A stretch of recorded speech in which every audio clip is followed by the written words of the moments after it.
Salut à tous, bienvenue, merci d'être avec nous. On va parler gastronomie, on connaît bien l'endroit. C'est évidemment le restaurant de l'Hôtel de Ville à Crissier. On a un plaisir d'être forcément, qui dit Hôtel de Ville à Crissier, dit Franck Giovannini, le chef. Bonjour Franck. Bonjour. Merci beaucoup d'être avec nous. On est dans une période un peu délicate encore, Franck. La dernière fois, on s'était vu à l'extérieur sur une superbe terrasse du reste que pas forcément les gens connaissaient. Puis cette fois-ci, Franck, on est dans une atmosphère un peu fin de parcours, fin de repas, hein. On a oublié de manger, mais c'est vrai que ça, c'est un petit peu l'après-déjeuner ou l'après-dîner, hein. Franck, on est dans un endroit qui est en fumoir, C'est le tout fumoir. simplement. C'est vrai qu'on a une grande clientèle amateur de cigares, donc c'est pratique d'avoir un endroit adapté pour ça, où on respecte la réglementation, ça permet d'avoir une belle ventilation pour les gens qui apprécient un peu le délice du cigare à la fin du repas, de pouvoir en profiter. Bah, ça va ensemble, On a un la terrasse cigare. l'été, mais l'hiver, ça permet de le faire quand même. Les vrais épicuriens, ils aiment manger, ils aiment le cigare, etc. Alors, volontairement, on s'est mis là. C'est vrai que ça peut surprendre. On n'est pas dans la cuisine, hein, où évidemment que maintenant, on a envie de dire ça bouge beaucoup, ça turbine. Mais c'est vrai qu'on a préféré être ici, justement, parce on est sans masque, on est un peu à l'aise. On va parler un peu, évidemment, tout à l'heure de la chasse, de la carte d'automne. Si on parle un peu des mesures, quand même, on est obligé d'en parler, parce qu'on est toujours un peu en plein dedans, des mesures sanitaires. Franck, qu'est-ce qui se passe en cuisine? Raconte-nous. Les gens pourront découvrir quelques images sur nos stories. On est dans quelle configuration? Quelque part, rien n'a changé, hein, à part le masque, évidemment, qui est visible dans toutes les mesures qu'on doit mettre en place, toutes les mesures de désinfection, toutes les mesures de nettoyage, de propreté, d'hygiène qu'on doit mettre en place régulièrement. Ça, c'est invisible pour la clientèle. Le masque, par contre, oui, pour le serveur, c'est un petit peu moins élégant. Moi qui aime le service qu'on a maintenant, qui est décontracté, qui est très souriant, où on met les gens à l'aise, ben, le sourire des serveurs ou avec un masque, c'est quand même pas la même chose. Mais apparemment, les clients, ils sont habitués maintenant. Les clients, en tout cas, ça a l'air de gêner personne. Et à part ça, au moins, ça nous permet de travailler en toute sécurité. En cuisine, Franck, ça se passe comment? On arrive à... Alors, on garde quand même un peu allez, les distances, mais on est quand même obligé de travailler, on Oui, est d'accord. on garde les distances. Après, on est toute la journée ensemble. Par contre, ce que l'avantage dans la cuisine, c'est qu'ils n'ont pas de contact avec la clientèle. On fait beaucoup moins. Ben, on fait plus d'apéritif cuisine, par exemple, parce qu'on n'a plus le droit. On n'a plus le droit de servir un verre de champagne debout. Il faut être assis pour consommer. Puis on a beaucoup, beaucoup moins évidemment de visites cuisine. Et si les gens viennent en cuisine, ils ont leur masque. Ça permet de protéger quelque part le personnel qui est en cuisine. Alors, dans la cuisine, on le sait, il y a une table, évidemment, parce que manger dans la cuisine de Franck Giovannini, c'est un privilège. Ça existe toujours, par exemple, Franck? Bah ça je peux parce qu'en fait on est assez loin des cuisiniers quand même, on a beaucoup de place dans cette cuisine, on a beaucoup de chance et les cuisiniers vont pas s'approcher des clients. Il y a le serveur qui va s'en approcher, mais qui est de nouveau masqué. Il y a moi qui vais m'en approcher un petit peu, oui, évidemment, mais je fais attention, je garde un peu mes distances. Mais sinon, le cuisinier, il ne s'approche pas du tout des clients qui mangent à la cuisine. Donc, on peut continuer. Par contre, il y a le passe plat où on mange vraiment au bout du passe dans la cuisine, où là, j'évite, bien sûr, parce que là, on est vraiment tout près des cuisiniers. Ouais, donc on fait attention. Voilà. Oui. Autant le dire Bien sûr qu'on qu'on est fait quand même attention, bien encore sûr. en période, juste nous rappeler, en période de configuration. Alors dans le restaurant, ce qui n'est pas forcément, c'est plutôt l'affaire de ton épouse Stéphanie qui gère un peu cette partie, mais en termes de configuration, juste nous rappeler, est-ce qu'on a dû supprimer, parce qu'on a quand même de l'espace chez toi, on n'est pas les uns sur les Oui, autres, hein, on a la chance d'avoir de l'espace en c'est règle pas ces générale. brasseries parisiennes où on mange à Non, non, non, 50... mais là il manque une table.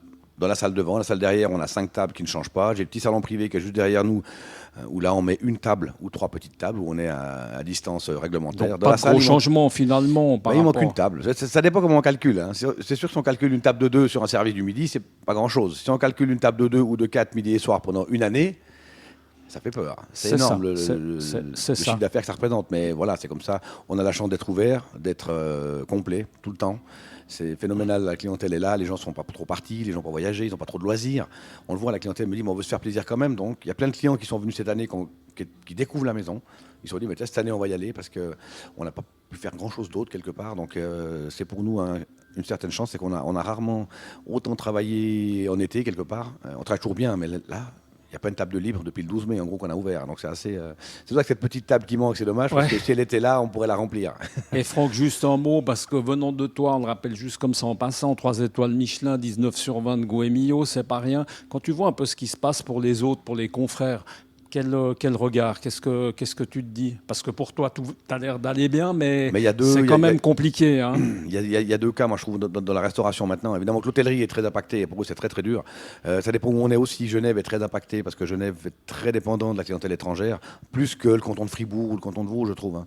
Et par contre, j'ai vu beaucoup de chefs, on se parle beaucoup. J'ai vu encore, on avait les grandes tables de Suisse il n'y a pas longtemps, où on a vu une quarantaine de chefs de tout le pays. Ben, ils font tous un été phénoménal. Tous ceux qui font de la qualité, c'est plein. Parce que les gens, ils vont au restaurant parce qu'ils n'ont pas, de nouveau, pas grand-chose d'autre à faire. Donc, ceux Ça qui va sont... être un peu une sélection naturelle finalement. Oui, Enfin, c'est mais un peu, après, c'est un peu triste et méchant de le dire pour les autres, mais c'est après, vrai ceux que qui vont travailler avec les plats du jour à midi, les bureaux, il y a encore beaucoup de télétravail, il y a encore beaucoup d'entreprises où ils ne mélangent pas leurs équipes, donc il n'y a plus personne qui mange à midi. Restaurant d'entreprise, c'est une catastrophe. Hein. Pour eux, c'est très très dur. Donc c'est difficile de comparer. Tous ceux qui font de l'événementiel, ceux qui travaillent avec des événements, des banquets, des repas. Même maintenant les mariages, en canton de Vaud, les gens vont se marier, les gens ils changent de canton pour se marier parce qu'on n'a pas le droit d'être plus que 50. Donc, mais on va dire la gastronomie ou les restaurants qui font de la qualité et qui font que du restaurant, on va dire, ben, pour eux ça marche. Franck, on va parler parce que c'est une émission chasse, hein, donc entre autres, hein, parce qu'il y a toujours la carte. C'est une période qui est sympa. Je sais que tu l'aimes beaucoup, tu l'apprécies beaucoup, parce que tu aimes beaucoup cuisiner la chasse. N'en déplaise à certains, on ne va pas faire aujourd'hui un débat sur la chasse, pas de chasse. En attendant, ici, c'est une tradition. C'est vrai que c'est un petit peu remis de... Enfin, tous tes prédécesseurs, on est très chasse hein, ici à l'Hôtel de Ville. C'est vrai qu'on a toujours fait beaucoup de chasse. Avec l'automne, c'est la saison la plus abondante de l'année parce que j'ai toujours deux menus différents. C'est magnifique pour les produits de la mer. C'est très généreux dans l'océan. Il y a beaucoup de choses, les champignons, les truffes blanches, c'est très riche. Et en plus, on a cette carte de chasse qui est assez unique parce qu'on a entre 10 et 12 gibiers différents à choix tous les jours. Et c'est vrai qu'on a toujours fait du gibier à Crissier. Évidemment, Benoît Violier avait amené un peu un peu plus de variété, on va dire. Grâce à lui, qui était un chasseur passionné, il a amené beaucoup de choses, des gibiers qu'on ne faisait pas forcément avant. Alors que maintenant, on a gardé cet esprit qui plaît beaucoup aux gens. Et on a une clientèle. Les gens en Suisse, ils aiment ça. Ils aiment manger du gibier. Les gens viennent là. Alors, quel pourcentage, par exemple, de gens qui viennent aujourd'hui pour la chasse? Parmi les clients, c'est quoi? Du 50-50 qui choisissent la chasse ou la carte d'automne? Non, mais il y a deux choses. En fait, il y a le menu, pour le menu gastronomique d'automne, il va y avoir 7 plats. Les 6 premiers plats, il n'y a pas de chasse. C'est des poissons, des crustacés, des truffes blanches. Par contre, le plat principal va être en gibier. Et tout le monde va manger le plat principal en chasse. Après, on fait beaucoup de clients qui vont adapter, vont dire, tiens, j'en aimerais 2 ou 3 dans le menu. On va retirer un crustacé ou un plat d'avant et on remplace par un autre gibier. Et il y a très très peu de clients qui veulent manger j'ai du bœuf, j'ai de l'agneau, j'ai d'autres viandes bien sûr, mais il y a des jours, c'est zéro.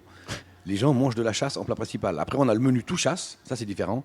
Ça effraie un peu quelques-uns quand même, de se dire on va manger que de la viande, mais c'est presque dommage parce que si on essaie, tous ceux qui ont essayé, ils sont très surpris de la manière dont on a de la travailler. C'est pas riche, c'est pas lourd, c'est très différent les plats. On n'a pas l'impression de manger que de la viande. Mais évidemment, pour vendre un menu chasse à quelqu'un, c'est un peu plus compliqué, mais on en vend tous les jours. On en vend tous les jours 4, 5, 6 tables par jour qui vont manger que de la chasse. Franck, quand on parle de chasse, c'est vrai que souvent on croit qu'on est un peu limité à la selle de chevreuil, sanglier, pas du tout. Hein. Il y a les poils, les plumes, c'est très large hein, tout ce qu'on peut faire en chasse. C'est très très large, surtout en Suisse, parce qu'on a un pays où on a le droit à peu près de tout vendre ce qui est chassé.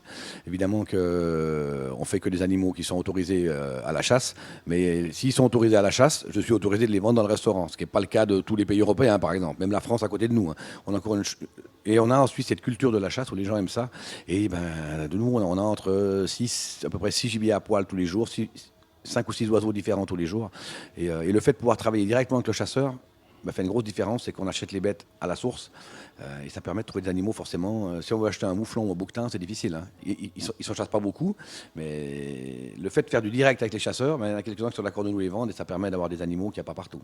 On va parler, on profite, on rebondit avec les soirées à thème. Hein, octobre-novembre, il y a vraiment des soirées, alors plumes, poils, enfin il y en a un peu pour tous les goûts, hein, Franck, c'est ça hein. En fait, ce qu'on essaie de faire, c'est de suivre l'évolution de la chasse. Il y en a 4 différentes, les 4 sont différentes. Hein. Même s'il y a des animaux qui vont faire 2 ou 3 soirées, il n'y a pas assez de diversité pour faire que des animaux différents dans les 4 soirées. Mais la première va être les gibiers de montagne, donc c'est ce qu'on va chasser. C'est le début de la chasse, c'est en général en haut, avant la neige. Ensuite, il y aura les gibiers à poil. Ensuite, la troisième, ça sera en novembre, les gibiers à plumes. Et la dernière, on va faire les gibiers des plaines, donc ce qu'on va chasser en bas, en fin de saison, où c'est mélangé plumes et poils. Pour toi, en tout cas, on sent cette passion. Hein. C'est la chasse, c'est tout ton est, truc. Quoi. Tout ce qu'on fait est passionnant. Mais c'est vrai que la chasse, moi, ce qui me plaît dans le gibier, c'est évidemment, on fait de la viande toute l'année. La diversité. La diversité. Et bien en plus, on doit quand même le cuisinier doit encore s'adapter un petit peu aux produits, un peu plus que qu'une viande d'élevage, on va faire du bœuf ou de l'agneau, c'est magnifique, hein, la qualité est top, mais il y a une régularité qui est phénoménale, ce qui est très bien. Alors que le gibier, c'est l'inverse. Il n'y a pas de régularité du tout, parce qu'ils sont tous différents. Il y en a des plus jeunes, il y en a des plus vieux, des plus forts, des moins forts, des plus gras, des plus minces.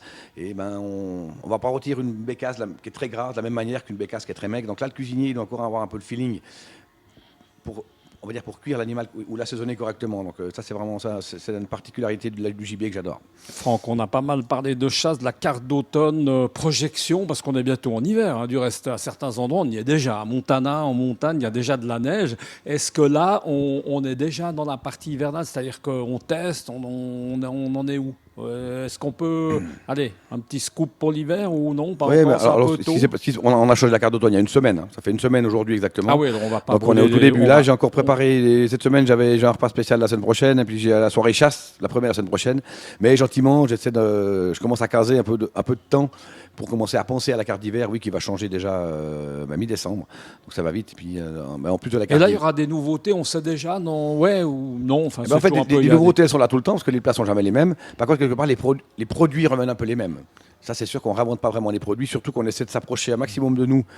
Plus les années passent, plus on se rapproche. Donc, il n'y a pas vraiment des nouveaux produits qui tombent du ciel à chaque fois. Par contre, on essaie vraiment, et ça, c'est la mission, c'est de les apprêter tout le temps d'une manière différente. Franck, merci beaucoup. On va te laisser parce que ton vrai métier, c'est pas des interviews de télévision Oui, et mon la Dieu, presse, c'est heureusement. quand même d'être un peu derrière le fourneau avec toujours autant de passion, Franck. Hein. Oui, Derrière on a le de la chance, fourneau, on fait on sent que tu es au taquet, là, si On je a un peux beau me- métier passionné et on est entouré de plus de gens passionnés. Donc, franchement, on a de la chance. C'est plus simple comme ça. Merci beaucoup, Franck, de nous avoir Merci. reçus chez toi. On vous le rappelle, on était évidemment au restaurant de l'Hôtel de Ville à Crissier. On se retrouve très bientôt pour parler de gastronomie. Pourquoi pas, peut-être en décembre, dans la saison hivernale. À bientôt. Ciao.